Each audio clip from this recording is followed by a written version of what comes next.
Welcome to another episode of Nac Edition. I'm Crystal Davis. Nac Edition is a news magazine made by students right here on the campus of Stephen F. Austin State University. The reporters, the anchors, the hosts, and crew are all students in the Department of Mass Communication. If you'd like to see this or any Nac Edition again or check out other students' work, check out our YouTube channel, Jack TV SFA. As for now, sit back, relax, and enjoy this week's Nac Edition. Hello, I'm Britney Williams. And I'm Julia Davis. The Helping House held its second annual Family Kite Fest at the All-Magnum Airport April 14th. For more on this day's festivities, Jessica Davidson has the story. The weather was perfect for the Helping House's second annual Kite Fest this April at the All-Magnum Airport. Amanda Johnson, director of the Helping House, came up with the idea for the fundraiser when she saw an advertisement for What a Kite in Lufkin and thought it would be a great idea to bring awareness to the Nacogdoches community during April, which is Autism Awareness Month. The event's main features are its huge kites, created and flown by What a Kite, an East Texas-based business. The Helping House solicited sponsors from the community so that the visitors could enjoy this event for free. It serves primarily as a fundraiser for the Helping House, but it's just a really fun community event where we can bring families out and do an activity together while also raising autism awareness during the month of April. The event featured face painting, crafts, glitter tattoos, model planes, bounce houses, as well as an array of food and drink. Plenty of people purchased kites at the event to fly, and a few brought their unique kites from home. However, there seemed to be a few crowd favorites. The pirate kite. Pirate ship one, which was mine. The shark one. And the octopus. The Kite Fest is just one of the several events the Helping House throws year-round to raise money for their students who live with autism spectrum disorders. For more information, contact the director, Amanda Johnson, at 936-371-1536 or visit their website at www.the-helping-house.org. Reporting for Nac Edition, I'm Jessica Davidson. Graduation is coming soon, and many seniors are starting to feel the effects of senioritis. For more, here's Austin Mudd. It's that time of year again. Seniors who will be graduating in May will be leaving us soon, and they have developed a severe case of senioritis. So we caught up with some of the seniors around campus and saw how senioritis was affecting them and their study habits. I'm here with Simone Gardner, a senior who will be graduating in May. So what classes are you taking this semester? Ballet, underwater basket weaving, a few theater classes that are easy A's, and a yoga class. So what classes are you taking today, B-Red?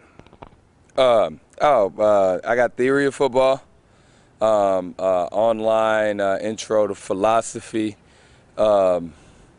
I got history of the university if the university didn't exist, and I think it's if grass grew, what would it do? What classes are you taking this year? Taking yoga and acting class. And what are you learning in those classes? How to stretch and how to cry. So what are you learning in theory of football? I don't know. I don't care anymore. It's they have a ball. First off. Well, senioritis has run rampant through the seniors this year. So how has senioritis affected you and your study habits? I've been trying not to catch it, but I caught it like 2 weeks ago, and all I want to do is sleep and eat and not be on campus, and I'm trying to graduate, so it looks kind of bad. Shoot, man, hold on, I'm gonna Google it. Obviously, these few students have been affected by senioritis, and for all those other seniors out there, congratulations on your graduation this summer. SFA's track team has had many accomplishments this past year. The 4x4 mile relay team has played a big part in winning conference. Here's Crystal Davis with more. SFA's track team is known nationally for setting records and claiming titles. One title they've maintained to keep is the Southland Conference. Here we've been conference champions several times since I've been here. You know, on the national level, we've been competing pretty close to the top teams in the country for 2 or 3 years now.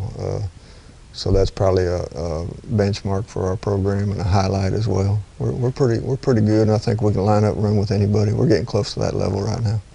The 4x4 relay team is a big part of why they have that title. Cass Brown, Hampton Hawkins, Torin Croter, and Glenn McQuinney represented for the 4x4 relay team this year. I'm the first leg on the mile relay. When you're first leg, you're the dude who basically pops it off. You're the dude that position your team in a race. You give your team a chance to win the race.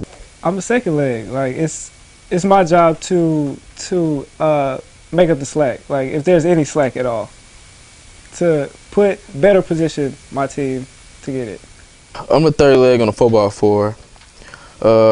My main thing to do is just to keep us in the race when I get the stick. If I can put us in the lead, give us a good push to the anchor leg so we can bring it on home, get the W.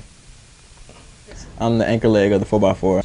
My job as anchor leg is to, if we're not in the lead, get us in the lead or as close to it as possible. I like to have the opportunity to be in the front when I get the stick, but sometimes I have to play catch up and pull through.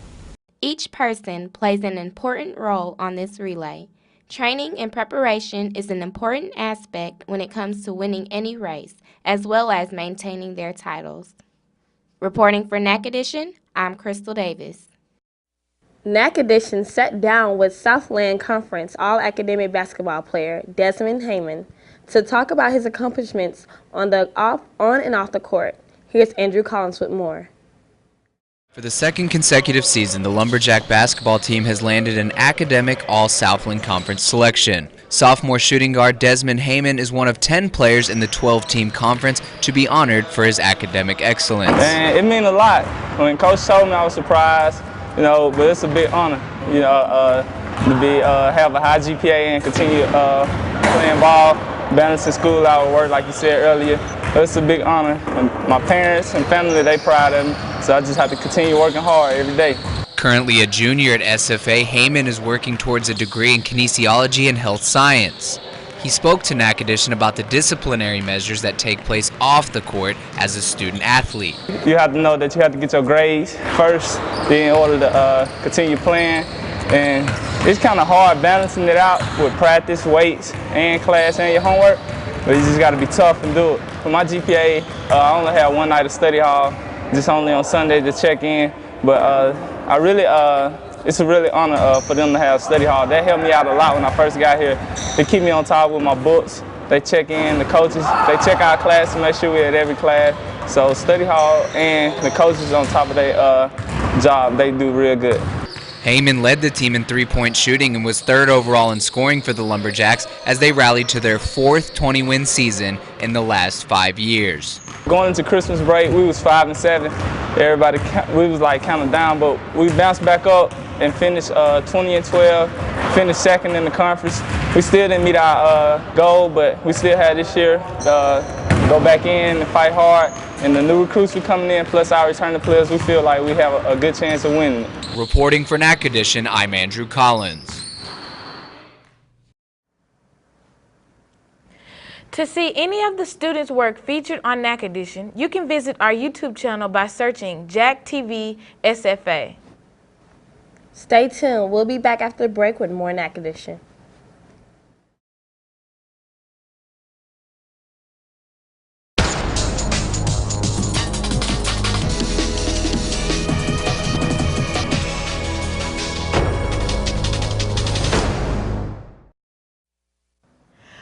Welcome back to Nac Edition. I'm Britney Williams. And I'm Julia Davis. The presidential elections are coming up soon, and some of the organizations around the SFA campus want to get the students involved. Here's Brianna Garlow with the story. The 2008 elections caused many young voters to become more involved in the voting process and their voting rights. With the 2012 presidential elections coming up in November, organizations on SFA's campus, such as SGA and NAACP, are trying to have the same effect on the student community this year. Speaker of the Senate for SGA, Jared Jackson explains what they're doing to get the students more involved.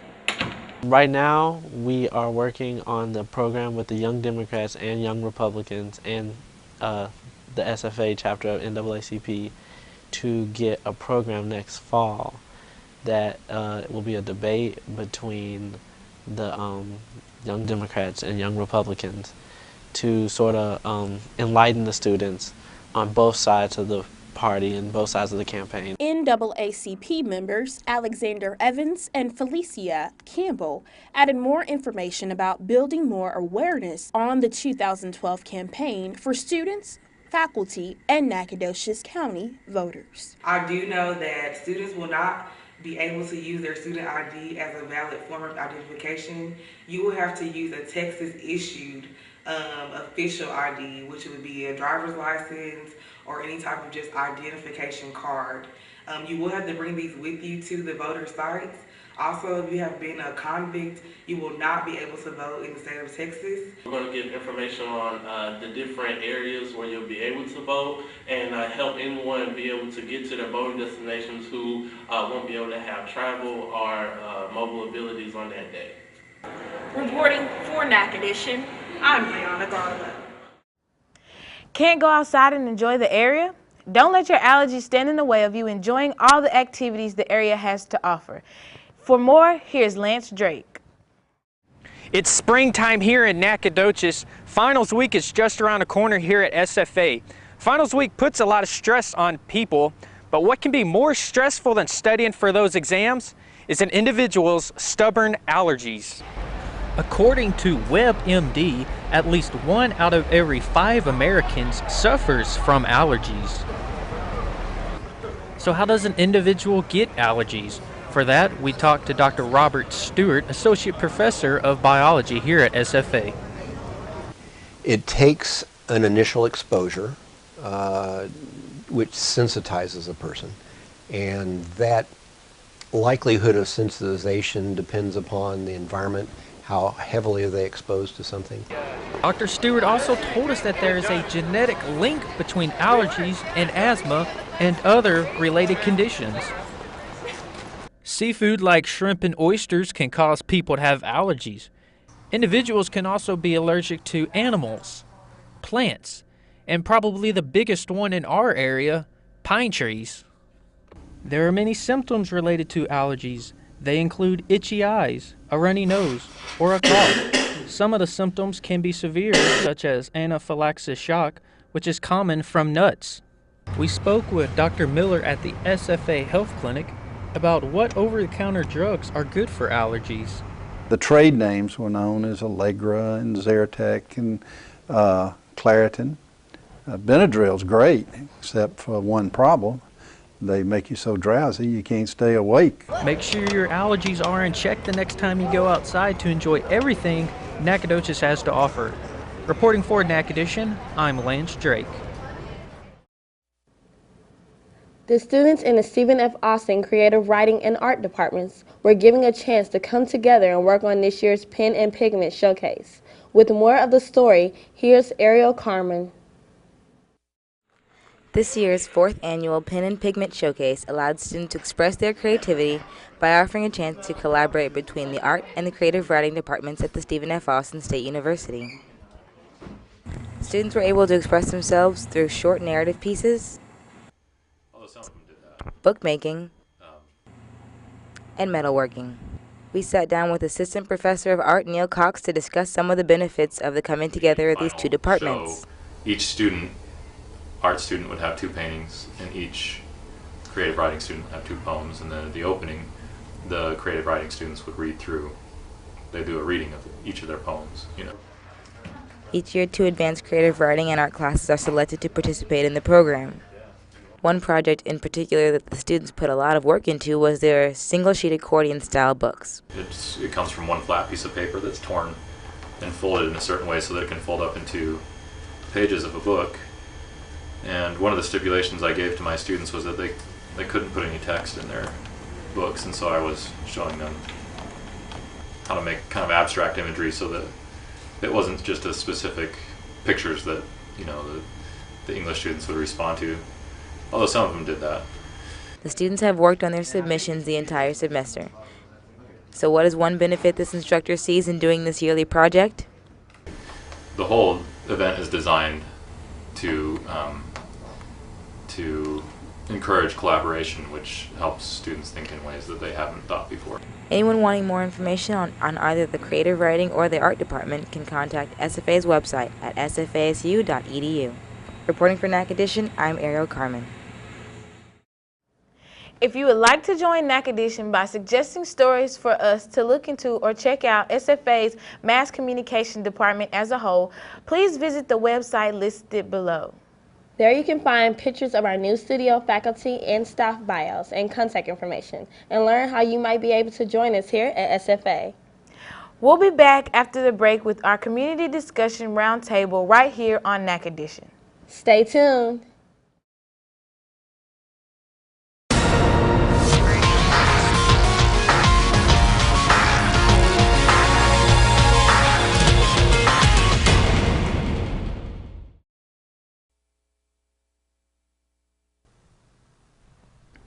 Welcome back to Nac Edition. I'm Marcus Rosendahl. In this segment, we'll be discussing several topics of interest to students here at SFA and things going on in the Nacogdoches community. With me is Ariel. My name is Marcus. We have Jessica here, and we have Julian. We're going to be discussing the up-and-coming raising tuition in the fall semester. So, I mean, like, how do you guys feel as students? Like, you know, nobody likes to pay extra money. Me, personally, I don't care anymore because I'm graduating, so it's not really an issue to me. Kind of feel sorry for the students coming in, especially the freshmen, but me, I could care less. But as far as freshmen go, I mean, it's just going to get higher for them. But it benefits them. Because I know, for me, I feel like I'm spending extra money to get dorms built for kids, you know, for the 18-year-olds or the freshmen coming in, and it doesn't benefit me at all. So I'm a little upset about it, but they raise it every year. But I mean, my thing is, yeah, you building dorms and stuff, but as far as like classroom, you know, materials in the classroom, like equipment and things like that, or I mean, that's what we pay lab fees for, because they're expensive. I mean, but I also want to know, I mean, okay, to raise your tuition by, like, you know, I'm not sure how much it is, but $1,000. They've been doing that every semester I've been in school. Mm-hmm. You know, since I've been here, I really haven't seen, you know, what all I'm getting for my money. Yeah, there's freshman dorms, but that doesn't apply to me because I live off campus. That's what I'm saying. That's the upsetting part, because it's like, what am I getting for paying an extra $20 as a commuter, because there isn't enough commuter parking lot space. What am I getting as far as classroom changes, you know, that we aren't already paying for? Mm-hmm. Julian does bring up a good point. I feel as if tuition is to be raised, then there should be a physical, the students should get to see where their money is going. You know what I'm saying? I know in the Boynton building they redid the classroom, so it's kind of like little by little. So I could see where the tuition is benefiting us, but at the same time, you know, you're still taking L's because you're losing money. Yeah. So also, how y'all think if they do raise tuition, you think they should raise the financial aid with it? Oh yeah, yeah, definitely. Yeah, you have to. I mean, because you're raising tuition by, like, you know, $1,500. You know, the more your tuition goes up and you're not getting any more financial aid, ultimately, you're going to have kids, you know, dropping out of school just because they can't afford it. Right. And even if you have parents that make 6 figures, it's almost impossible still to, you know, afford college, especially if they have more than one child. Right. And then, okay, if you don't get any grants, like you said, people are going to drop out of school, or they're not going to have enough to get in school. Okay, say you got enrolled at SFA, but if you can't pay for it, you're not going to be going in the first place. Exactly. So you're going to end up probably, I guess, going more to a community college because it's cheaper, when ultimately, if you want to be at a university, you're not going to be happy. Mm-hmm. Well, since this is an all-senior panel, let's talk about our experience here at SFA at the Stephen F. Austin State University. Would you overall say that you had a positive experience? You know, let's describe about our endeavors after SFA and how we feel like SFA has equipped us for those endeavors. Well, I know I have went to more than one school because I went to U of H and then I also came here. I came back here, so that shows that I do enjoy being here at SFA. I love the school. I have a lot of school pride. My college experience, I like this like home, because that was how different from the other school I went to. It's a community style school. As far as getting ready to go out into the outside world, I mean, the professors are willing to help, and you can go talk to them. That's the big thing that I like, is that I can go and talk to any of my professors without having to make an appointment. I can just walk in their office, you know, and they'll be cool and they'll help us out. So I can say overall it's been a positive one. I'd say it's been pretty positive too.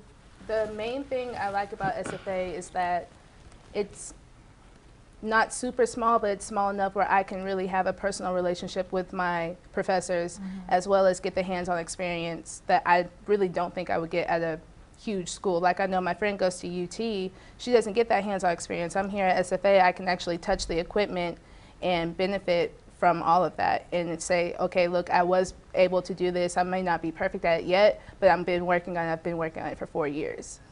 I think with any small town, it has its pros and cons, because you do get that one-on-one experience, but you just feel like you're missing out on something just because it's so small. When really, we don't know if we're missing out on something, but you feel that way anyway.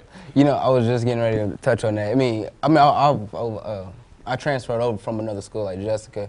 And I have enjoyed my time here at SFA, but I feel like as far as, you know, getting ready to head out into the real world, I'm thankful that I've been able to get this hands-on experiences. But I feel like as far as networking opportunities, I feel like I would have had better chances if I went to a bigger school, you know, like a Texas or, you know, A&M, you know, things, you know, schools. I agree. Schools they like have much better networking opportunities. I truly believe, and I know that from experience of having family members that go to big major public universities. Also, just the job scene. You know, it's so hard to get experience in this area, especially in our department or anybody's, you know, really professional experience, because we're such a small town and we don't have those businesses that Houston or Dallas has. So that's the big con, but I think the pros outweigh the cons, you know, when it comes to SFA. All right, well, we all know summer's coming up, you know. We all getting ready to, you know, hit the pool. Let's talk about summer fling, summer booze. You know, like what's the do's and don'ts? What's the rules? You know, because everybody don't know.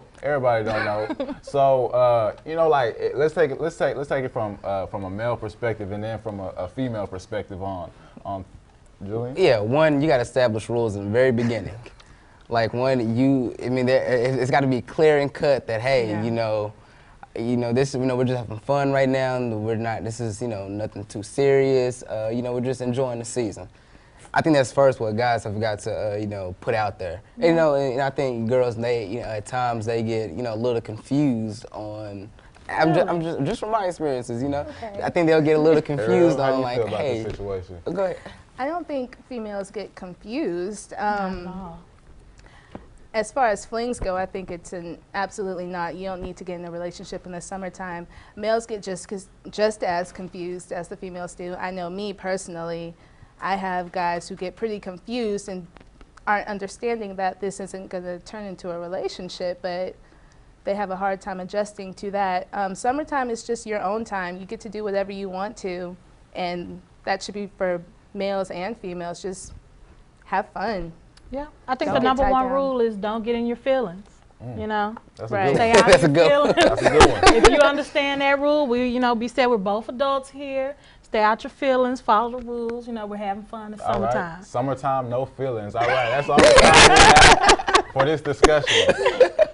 Thank you, Julian. Thank you, Jessica. Thank you, Ariel, for joining us today. I'd like to thank all our panel for joining us, and you guys join us next week for another discussion about what's happening in our community and across the nation. Thank you for tuning in to this week's Nac Edition. Again, you can see any of the stories featured here online at our YouTube channel, Jack TV SFA, or follow us on Twitter at @NAC_edition.